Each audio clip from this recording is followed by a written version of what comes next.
Peggy 18. Welcome to Dragon's Dogma Dark Arisen on PC.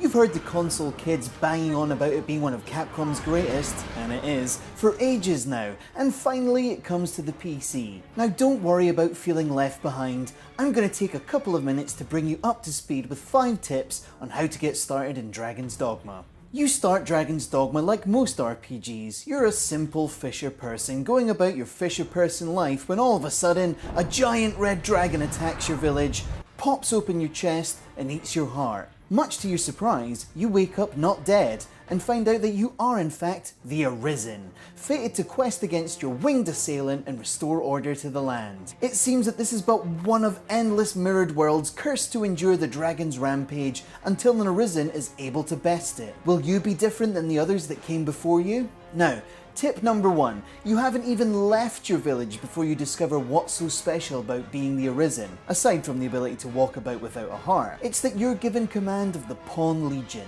strange travellers to this land that can be conscripted to fight for you. This is my favourite part of Dragon's Dogma. You'll be asked to construct a pawn of your very own.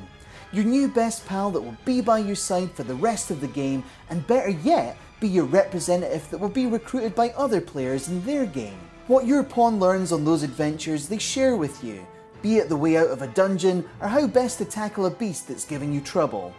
Best of all the other pawns that you meet will have been created by other players, all as uniquely styled and as informed as they are. Now, on to our second point, you can have 2 further pawns join you, which leads us to combat disciplines.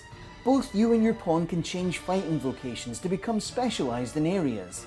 And just because you start out as a bow-wielding ranger doesn't mean you can't end up as a mace-wielding mystic knight. The same lesson applies to your pawn, though the Arisen gets some sweet classes just to themselves. That means that if you're finding one encounter tough to crack, you can always change you and your party's style up and come back and have another go.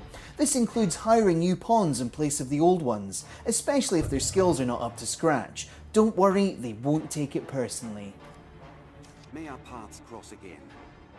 Number 3, Dragon's Dogma contains multiple story branches and endings, but some things about it remain RPG steadfast, so don't overlook them. Each inn you'll visit has its share of notice board quests that you can usually mop up on your way from one destination to the other. Monster loot is often more valuable than it at first seems. Sure, you could sell it at bulk, but a lot of it can be used for various armor enhancements and enchantments. Number 4, those situations where you find yourself outgunned and out of your depth will come, by the way, usually in the form of one of the larger creatures that stalks the land of Granzes. If you're not with the pawn that's faced this foe before, then someone is going to get hurt. It'll be up to you to get stuck in and discover a weakness in that monster you're tussling with. There's a good chance that you could all be killed, but if you're going to go down, you may as well do it clinging to dear life on the back pelt of an enraged Cyclops. If you survive, it'll be a heck of a story, and you and your pawns will remember what brought that beast down the next time you face one. Number 5, by the time you reach the capital of Gran Soren, you and your pawn posse will have a fair few impressive feats under your belt. However, much like any other pseudo-medieval time stronghold, the capital has its own layer of intrigue and mystery, making it well worth your time to explore. From its poverty-ridden slums to the halls of its lords and ladies, Gran Soren has many secrets. Most important, however, are the stores which you can track down.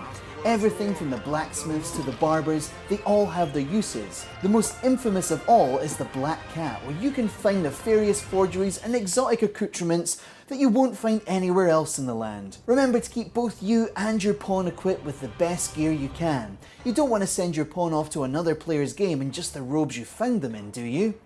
Alright, that should be enough to get you started in Dragon's Dogma. Thanks for watching and keep it tuned here for more Dragon's Dogma videos just like this one.